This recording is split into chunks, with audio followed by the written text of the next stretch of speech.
Good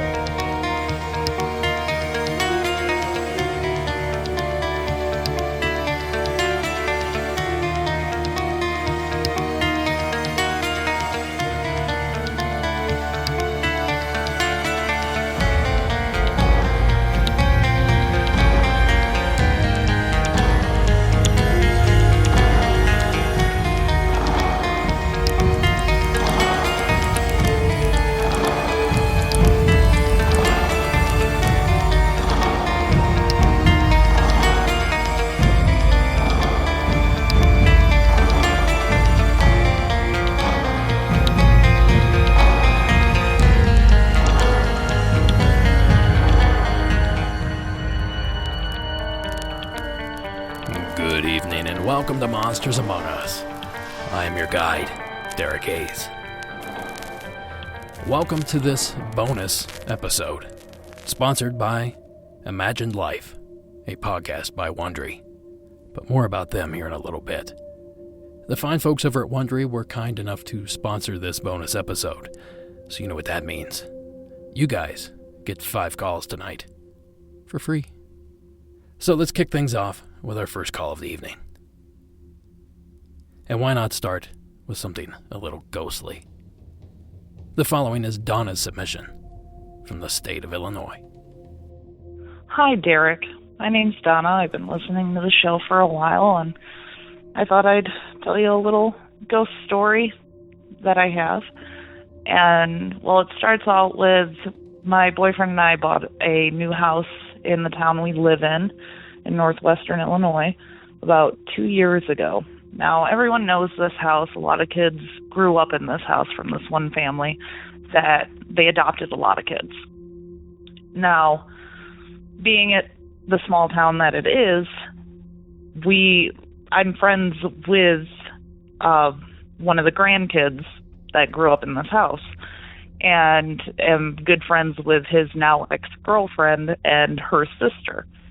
Well, we do a little dinner, like maybe once or twice a month, and the girls come over, and, you know, we cook food and just play cards and whatnot. And the one girl was by my microwave, and she yelled at her sister, who was probably about 10 feet away in the dining room, and she screamed at her and said, "Quit pulling my hair."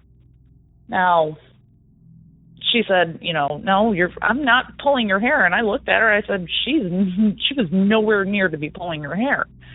And then, we've heard footsteps in the house before, and we know that the one guy's grandpa passed away in this house. His name's Laverne. And thinking about it, the younger sister is a CNA, and she actually takes care of Laverne's wife, who's in the nursing home in another town over. And we're like, oh yeah, that was probably just him letting you know that he knows you take care of his wife. So I don't know, I just thought it was a cool little thing to call about, and it's kind of like a little happy note. So just and keep up with the show. Love the show. So have a good night. Bye. Thank you, Donna. Now, as if being a sibling alone wasn't challenge enough, you now have to put up with teasing ghosts as well. I also enjoy the fact that the house seems to be a bit infamous in your small town. I feel like if I owned a home like that, I would probably do everything I could to help play into the legend. Thank you so much, Donna, for taking the time to share your story. Our next call takes us next door to the state of Indiana, and from there, we look up. The following is Roger's UFO submission. The following is Roger's unidentified flying submission. Hi, Derek. My name is Joe. I'm originally from Georgia, and I was stationed at Kadena Air Force Base in Okinawa, Japan from 2000 to 2003. I'm a veteran of the U.S. Air Force and the U.S. Army. And at the time, I was serving in the Air Force, and like I said, I was in Okinawa. A buddy of mine and myself were walking home from the bowling alley. I think this was around midnight, and as we were approaching our barracks, we were walking down the street, and we got close to a banyan tree, which is a very iconic part of Japanese culture. Beautiful tree. It's very large, and fruit bats like to hang under it. And if you've ever seen a fruit bat in person, you know that they're pretty scary, alone by themselves. And someone would probably report seeing a cryptid if they saw one. But anyway, we walked under this tree and looked up, and I saw what I thought to be a triangular-shaped craft that had numerous multicolor lights on it, and it was about 50 feet above us, and there's been some debate over the years, whether or not it was a diamond shape or triangular shape. My buddy says diamond, but I recall it being triangular shape with multicolored lights and not a lot of sound. I mean, it was fairly quiet. I mean, I think I could hear my breathing more so than the sound of the craft, but it was very eerie, to look up and see that, and it didn't look like any military aircraft that I'd ever seen. A lot of my supervisor told me, oh, that was a stealth, but I mean, this thing was hovering. I don't think a stealth can hover. I've seen them in person. I've seen them fly, and just did not look like that. But my buddy told me, he said, man, are we going to tell anybody about this? And I was like, shoot, yeah, man. We just saw a UFO, brother. So, this was the next day, and we told our supervisor, and he was a real good friend of ours, and he told us, he said, man, you probably saw a stealth, but you know what? I would just keep it to myself. I wouldn't tell anybody. But it was pretty neat, to be totally honest. And as it was hovering over top of us, it seemed like maybe for 30 seconds or so, looking up at this craft, it just hovered, and all of a sudden it flew straight with such lightning speed and precision and just disappeared into the horizon. It was almost like, it was shot from a gun. I mean, it was extremely fast. Our eye almost couldn't maintain, and I mean, even our brains couldn't process how quickly this thing moved. And I looked at my buddy and I told him, I said, man, did you see what I just saw? And he goes, you're damn straight I did. And yeah, I mean, for years, that has really, really stuck with me. And I thought that was going to be the last time that I ever saw anything. And to be honest, my wife and I were driving back home in Georgia on a backcountry road around 2014, and this was we were home for Christmas, so this was December 2014, and we looked up into the sky and saw orbs, and this orb was just slowly zigzagging across the sky from left to right, and then it automatically shot to the right at such a high rate of speed, it just disappeared into the night sky. And she looked at me, I looked at her, and I thought, wow, I saw another UFO. And she told me, she goes, another one. So I had to tell her about the story in Okinawa. And Griffin, Georgia has a lot of history as far as UFOs. In around 1971, there was a sighting there from a farmer, and it's pretty interesting. And that's my story, and I love the podcast, man. Hope you guys have a good day, and take care, brother. Keep doing what you're doing. Thank you, Joe. It's kind of funny that just on yesterday's show, we also played a wedge or triangle-shaped UFO experience. That one took place in the state of Indiana. And of course, we discussed the Lebanon, Illinois wedge UFO flap as well. So obviously there's something going on up there. Is it our military? Or is it extraterrestrial? Or is it something completely out of the box? Thank you again, Joe, for taking the time to share your story. Now our next tale takes us to the state of Michigan. The following is Katie's Squatchy Call. Hey, Derek. My name's Katie. This story is about when I was growing up in Michigan, in the lower peninsula, but the upper part. I don't know if you know Michigan very well, but Indian River is this little town about 45 minutes south of Mackinac Bridge, which leads you to the UP, and it's very heavily forested, especially when you get about half an hour, 45 minutes out of town, which is where my family had a big lot of property when I was growing up. Anyway, my cousins and I, we would spend our summers there, and any weekend we could during the spring and fall when we didn't have things to do with school. My grandpa had bought this Ranger, which we were allowed to drive because I was 16 at the time, and it was these back dirt roads where there was never anybody.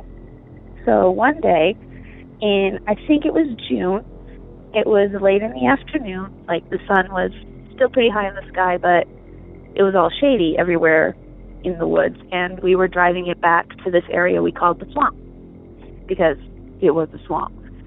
And we'd been there hundreds of times, all the time. It was me, my younger brother, 3 of my cousins. One of whom was only 2 at the time, and the others were, 14 and 13, around there. Anyway, we'd been there a lot, and we knew the sounds.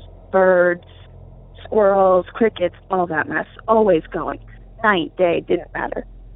And we got there, and when I turned the Ranger off, everything was quiet. It was never quiet there, because it was a swamp. There was always something. And we all had we all kind of looked at each other, and like the hair on the back of our necks stood up because it was quiet. And we'd been around there for years. We'd been going there since I was like 7 in the 1st grade. And we'd never heard it quiet. There were bears that came around. One time there was rumor there was a mountain lion, coyotes, all that mess. And even when the bears were at the bird feeder, which, whole other story, there was noise or something. This time there wasn't. And while this was a swamp, it didn't smell because the water actually flowed through it. It was just really boggy. There was this horrible smell. I remember it to this day. It was worse than dead skunks, dead roadkill, anything. Nothing in my life has ever smelled like this. And like I said, we've been going here for over a decade, and I knew the smells. I knew the sounds. I knew the feels, and it was wrong. And we started to hear this cracking. Sounded like something big was walking on the path that we'd go mess around on, catch frogs, see if we could find any turtles, all that. And there was something. We couldn't see anything. We didn't want to see it. None of us were comfortable. My little cousin, who was the littlest, 2 or 3, started crying.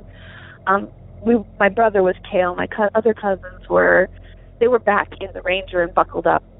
And I was just standing there because I didn't want to see what was there, but I did because I'd always heard stories, and we've had weird things happen when we were there before.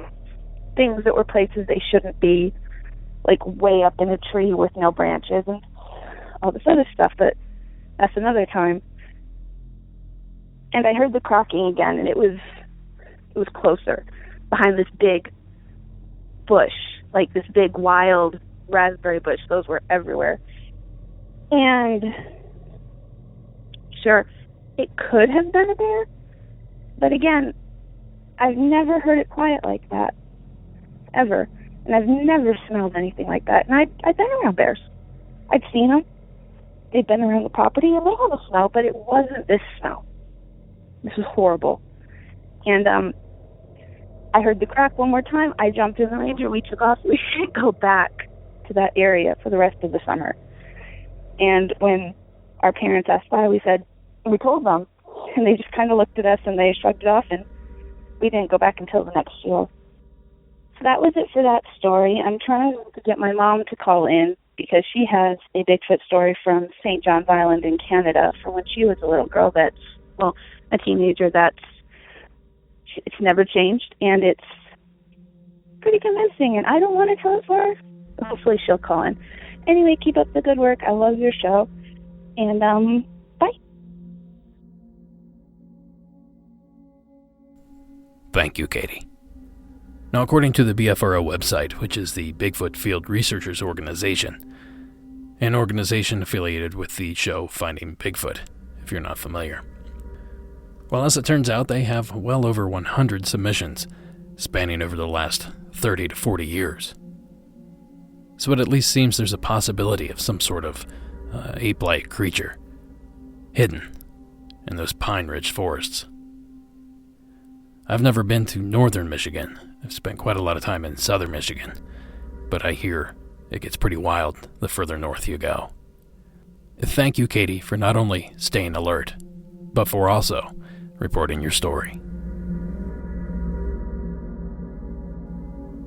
Now, before I hit up our next couple stories of the evening, why not touch on the reason we're here to begin with? What if you could really feel what it's like to put yourself in someone else's shoes? Someone famous, who you may think you know. Wondery's Imagined Life gives you that chance. Each episode will take you on an immersive journey through the surprising moments and challenges that shaped someone's life before they were in the public eye. You may realize that you've experienced some of the same struggles, joys, fears, and heartbreak as celebrities as different from each other as Princess Diana, Jim Henson, or Ellen DeGeneres.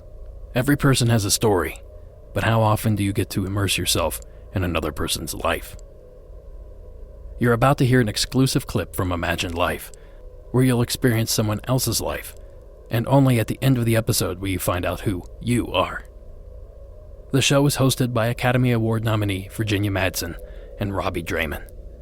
Look for new episodes on Friday, September 6th. Now, while you're listening to this preview, be sure to subscribe to Imagined Life on Apple Podcast, Spotify, or wherever you're listening to this story. Or wherever you're listening to this. You can also find a link in tonight's show notes.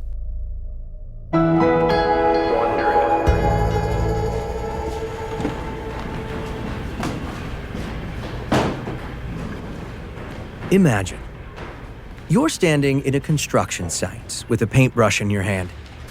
You take a step back and look up at the massive mural you've been painting across the wall of a tavern. It's 30 feet long and 8 feet high, an abstracted city skyline rendered in vivid ochres, greens, reds, and oranges. It'll be months before anyone sees it, but when they do, you'll hope it'll make them feel the way you feel now. Acutely alive. You've never felt more creative, more productive, or more engaged in your work. You're 47 years old, with the energy of a teenager. For the first time in a while, you're truly happy. And for the first time in your life, you're truly in love. You look over at your son, perched up high on a ladder painting. He's 22 years old, your second eldest. Your relationship's been tested in the past 5 years, but you've been trying to make good with him. Hey, John, you hungry? Starving. I brought you a sandwich.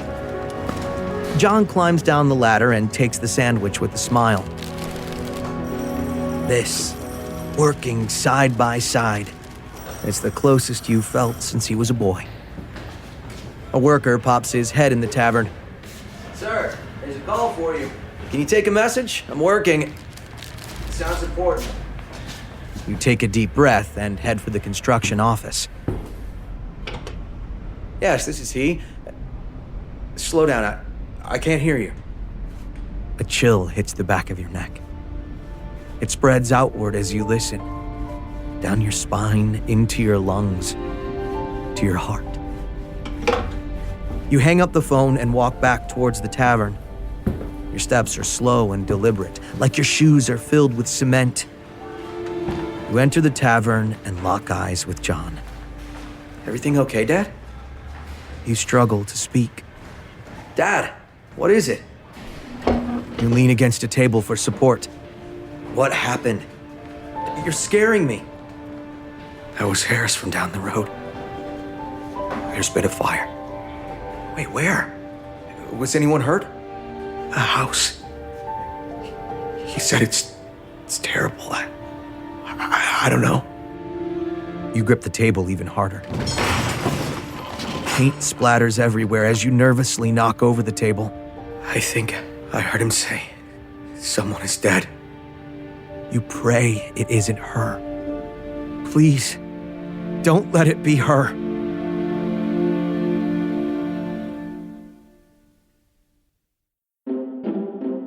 From Wondery, I'm Robbie Daymond, and this is Imagine Life. On each episode of Imagine Life, we take you on an immersive journey into the life of someone you may think you know, maybe even admire, or the opposite, before the whole world knew their name. You will experience the challenges, the heartbreaks, the loss, and the triumph. There will be clues to your identity along the way, and only at the end will you find out who you really are. So sit back, let go, and imagine your life. Please note, this episode contains some content that may be unsettling for children.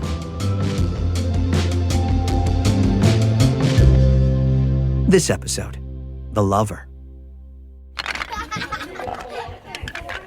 Imagine, you're the father of six. Six! At 42 years old. Papa, look what I built. A castle. You sit on the floor with Llewellyn, your youngest. He's almost 7. You play with his favorite blocks. They were your favorite blocks when you were a boy. It's wonderful, Lou. Let's make a drawbridge. You and your wife, Catherine, churned out 6 kids in the first decade of your marriage. A lot of kids for any couple to handle, but you'd do anything for them. You even built them this playroom, scaled down to a child's size so they'd have a special place just their own. You spend every spare minute here when you're home, drawing and building with them, and playing piano when it's time to calm down. A symphony to you is an edifice of sound. It's constructed, it's sculpted. A symphony is built, almost like a building, one beautiful stone at a time. Llewellyn throws his arms around your leg at the piano. Papa, can I play too? Yes, of course, Lou. Come sit on Papa's lap. Family is important to you. You can't always be here with them, but you carry them with you, and they fuel your work. Are you going away again, Papa? I have some work to do out of town. For how long? As long as it takes. You ask too many questions, Lou. Your wife, Catherine, emerges from the hall and stands at the entryway. Come play with us, Mama. After supper, maybe. Now it's time to head upstairs and wash up. Yes, Mama. Llewellyn dashes up the stairs. And tell your brothers and sisters supper's almost ready. She turns back toward you. Your beautiful wife. The setting sun backlighting her vivid red hair. Will you be joining us this evening? Why wouldn't I be, Catherine? You haven't had dinner with your family in weeks. I've been working. But I'm home now. Being home has never ensured you join us before. I will join you for dinner, dear. Catherine nods and begins her evening rounds of the playroom. You return to the piano and watch her picking up toys as you play. Her body language is stiff, standoffish, cold. Catherine, will you come to my study and look at my latest sketches? I don't have time to waste looking at pretty pictures. I have to finish dinner, clean up the kitchen, give the children their baths, and put them to bed. It's nice that you have leisure time to tinker on the piano, but some of us have work to do. I'll set a place for you at the table. You watch her walk away. She used to be so lovely when you met. Her cream-colored face and cherry lips once giggled with life when she looked in your eyes. She still looks the same, physically. A bit more tired, but still attractive. Something is missing, though.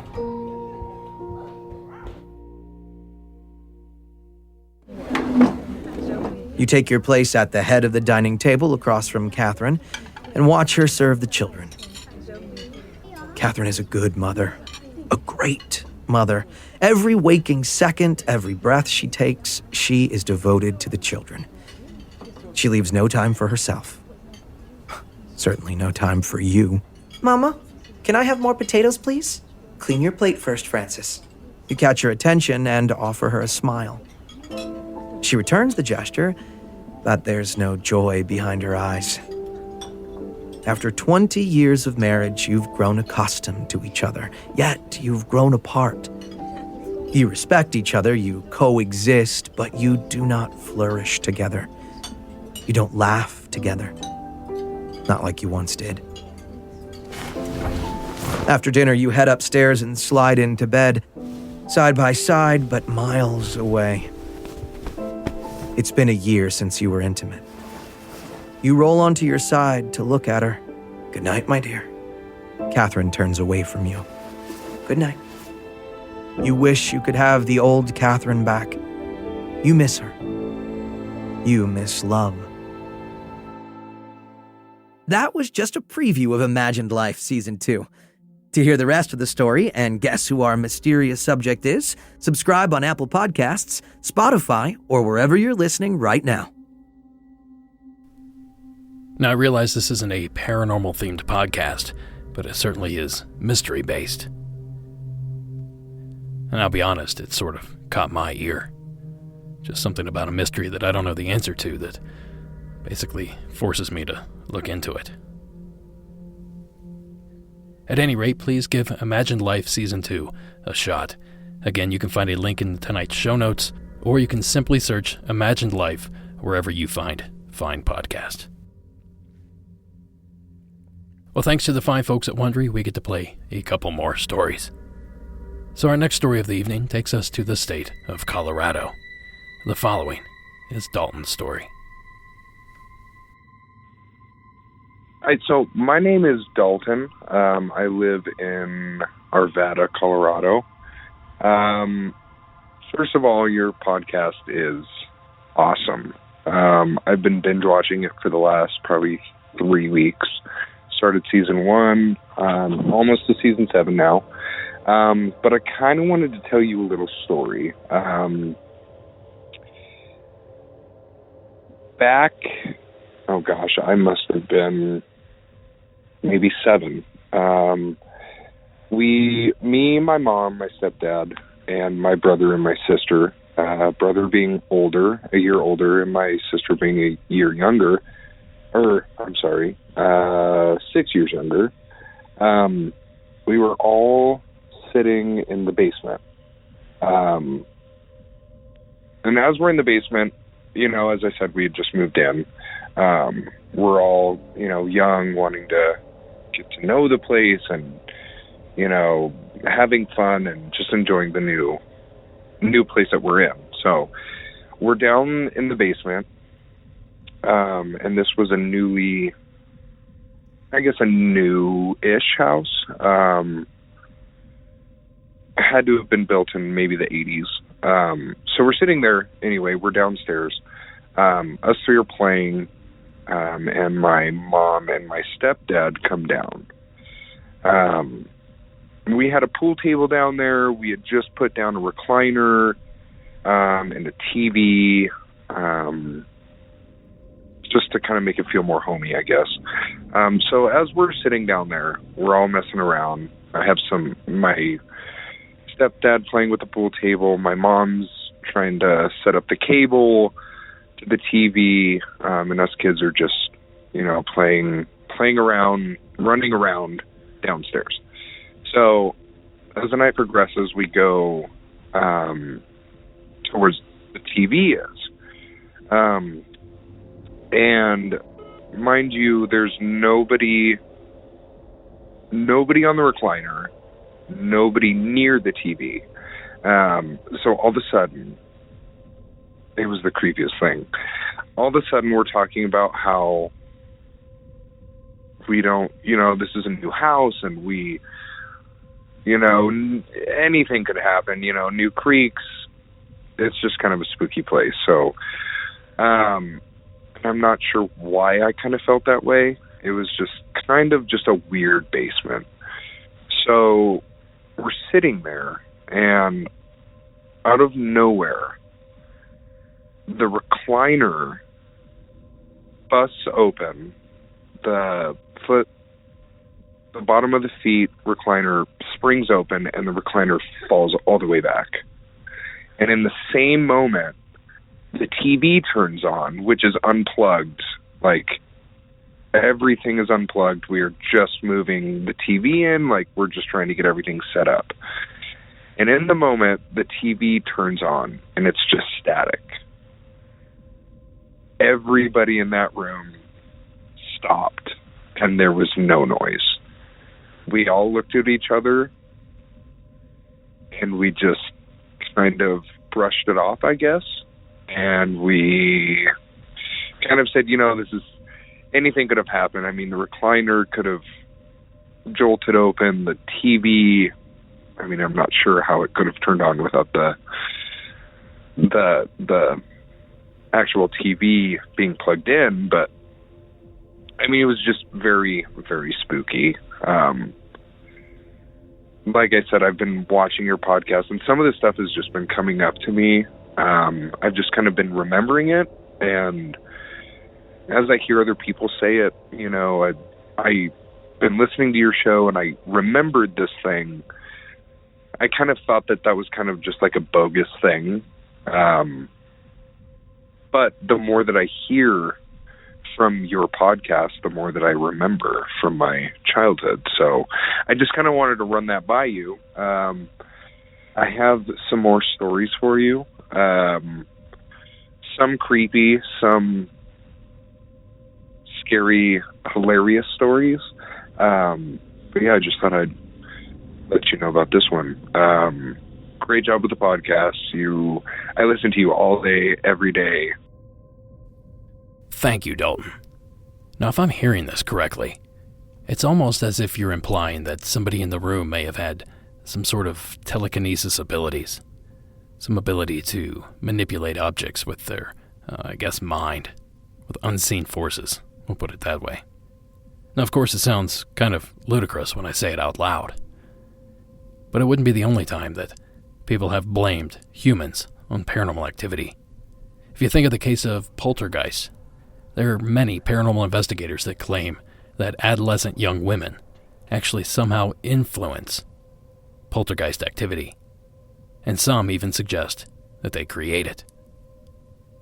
Now, is it possible that one of the children in the room's imagination was simply so acute, so powerful, that they were able to manifest movement of the recliner simply with their mind? Now, strangely enough, this story brought back a memory I completely forgot about when I was a kid. It's not quite as exciting as Dalton's story, but here it goes. When I was a kid, I was a huge horror buff, and any other kid that was hanging out with me had to become a horror buff with me. We would watch everything from Friday the 13th, Nightmare on Elm Street, and when the Critters franchise came out, when I was probably 8 or 9, that was the greatest thing since sliced bread. The little tiny animals that shot needles, mouth full of teeth, they were my favorite. So anyway, we would watch these films, at least the first one or two at this point. And afterward, we decided we were going to play a game called Catch Critters or something along those lines, where we would actually run around with Nerf guns and try to collect imaginary critters. Well, this one particular time, we walked into a storage room, and things just started moving on their own. And it was all light stuff. It was sheets of styrofoam insulation fell over, or maybe a couple sheets of drywall, as the room was under construction. But I never did figure out what the cause was. And of course, when you're 8, the cause had to have been critters. Now, I suppose it was likely it could have been maybe rodents or an animal had gotten in there and we spooked it, but I remember that being a lot scarier than it should have been. So I completely feel where you're coming from, Dalton, and thank you for sharing your story.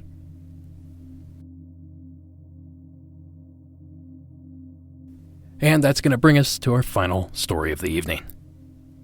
The following comes to us from Michelle in the state of Pennsylvania. Hi, Derek. My name's Michelle, and I'm from southeastern Pennsylvania, about 40 40 miles northwest of Philadelphia in a very rural area between a city called Reading and one called Lancaster. We're rich in folklore and hauntings, Pennsylvania Dutch country. Anyway, so I'm well-versed and always had an interest in all things paranormal ever since I was a kid. I've had a variety of experiences, lived in a few places in this region that had some interesting stories, which I'd like to share at some point in the future. But this is the most interesting thing. In a recent episode, you mentioned that you are personally at home having issues with things breaking down, electronic things malfunctioning, everything kind of breaking or having issues all at the same time. I had this same problem about 2 years ago, almost exactly 2 years ago in the spring of 2017. But here's the weirdest thing. After months of having all kinds of issues, plumbing problems, appliances dying, a 2-year-old car's electrical system malfunctioning, I would take it into the shop, they would fix it. I would go back, pick it up, it would malfunction again. I had it in the shop 3 times. Anyway, this is the weirdest thing to come out of that period of time in the spring of 2017. It was a normal Sunday afternoon, springtime, little overcast, that perfect springtime weather, not too hot, not too cold. It wasn't raining. And I was just doing normal weekend chores, cleaning the house, doing laundry. And I was emptying my dishwasher. So I'm emptying the dishwasher, and I had a half-gallon plastic bottle, that you buy in the store, that I had put through the dishwasher. I often keep them. I make homemade iced tea or something, and I fill them up. So I had run this half-gallon plastic container and its lid, which was bright red, through my dishwasher. And the lid had fallen down in the bottom of the dishwasher. So I grabbed it and rinsed it and dried it with a paper towel and wanted to move on putting the rest of the dishes away. So I put this red lid, not the paper towel I used to dry it, just the lid, into my pocket. I was wearing an oversized, very large on me man's hoodie, which was zipped up, and I put the lid all on its own in one of the deep front pockets of the hoodie and continued to put all of the dishes away. At the end of that, I remembered the lid because I had the empty bottle. And I reached into the pocket of my hoodie and I grabbed it with my hand, closed my fingers around the lid, and as I brought my hand up out of the hoodie pocket, I could feel it in my hand, and when I opened my hand, it was gone. It wasn't there. And I looked everywhere. I put my hands in both pockets. I took the hoodie off. I turned the pockets inside out. I shook it. I looked all around the kitchen floor, but I knew what had happened. I felt it. I put it in there just a few moments earlier. I reached in. I felt it in my hand. Like I said, I felt my fingers close around it. I could feel its circular plasticness in the palm of my hand. And then how many seconds does it take to remove your hand from a pocket? As I brought it out and opened my fingers, it was gone. And like I said, I've had a lot of strange experiences. I've lived in some houses that were very active. I spent 9 years living in a house right next to a cemetery. I got lots of tales to tell about that. But this freaked me out so bad that it shook me for weeks after it happened. I didn't find the lid. I told my teenage kids about it. I told everybody I knew about it. I spent time online looking for other people who had had similar experiences and found some interesting stories. I listened to your podcast and others like it. I had never heard a story like this, really. And here's the weird thing. That was in the spring of 2017. In the fall of 2018, so not that long ago, about 18 months after this incident happened, I had worn that hoodie a million times. I had worn it to a garden. I had worn it at the beach over my bathing suit. I had washed it, of course, many times. But in the fall of 2018, I took it out of my front hall closet and put it on to go walk my dog. And I think I had worn it not a week earlier. So I put this hoodie on, and I'm getting my things together that you need to take on a dog walk, your house key, your cell phone, some earbuds. And I love this hoodie because it has those nice deep pockets in a man's hoodie as opposed to a woman's hoodie to hold all of that. And I reached my hand in my pocket to make sure that my phone the volume was adjusted. and I felt something in there, and I pulled it out, and it was the red lid. It reappeared where it had disappeared a year and a half prior. I had long since thrown the bottle in my recycling bin. So that was just the weirdest thing. Yeah, I have no explanation for that, and it still floors me. Years later, I still can't understand it. But I have to say, that happened when I was having all that stuff like you, breaking down cars, household stuff, electrical things. And since then, that very dog that I walk, I have a 150-pound Great Dane German Shepherd mix. He's very chill. He's been through obedience training, and he's now 9 years old. Even as a young dog, he was very chill, never destructive, no separation anxiety, no behavior problems at all.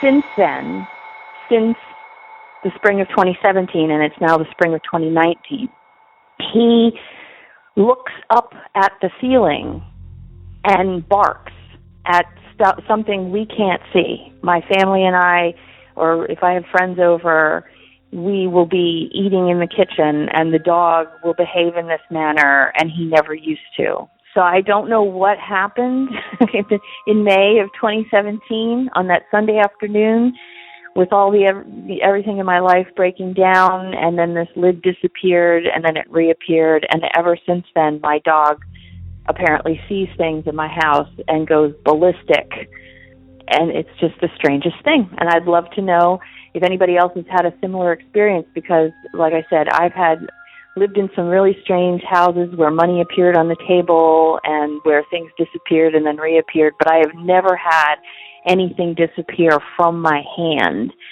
and then to have it show up a year and a half later in the very pocket of the same garment where it disappeared really freaks me out.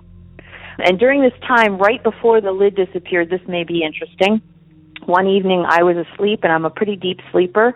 I woke up in the middle of the night to feel a cat jump on my bed and walk up my body, to the point where when I opened my eyes, I expected to be nose to nose with the cat. And just for the record, I've never owned a cat. Weird. Thanks for the podcast. It's wonderful. Dedicated, loyal listener. I love your show. Thanks so much. Bye-bye. Thank you, Michelle. Now, believe it or not, this is not the first and only time we've heard of something like this on the show. If you remember back to Brett in Indiana's call, she talked about a blob of missing ketchup or perhaps barbecue sauce that mysteriously disappeared and then reappeared on her arm, a place that she'd looked several times before. And if you go way back, I believe the submitter's name was Gabriel. He described an encounter he had as a child where he put his toys inside a bucket and would circle them around, and when he'd lift the bucket, they'd simply disappear. And when he did it in reverse, they seemed to come back. So I certainly don't have any explanations for any of this activity, but I can tell you that this is not the only occurrence. So whatever this is, some sort of wormhole or glitch in the Matrix, we're aware of it. We've got our eye on it. Thank you again, Michelle, for sharing your story. And a big thank you to Wondery for sponsoring tonight's episode. Monsters Among Us is written and produced by me, Derek Hayes. Additional support is provided by Warren Pond Abbott, Addie Lloyd, and Tony Bell. Music from this episode was provided by Coag Music. Thank you all for listening, and until next week.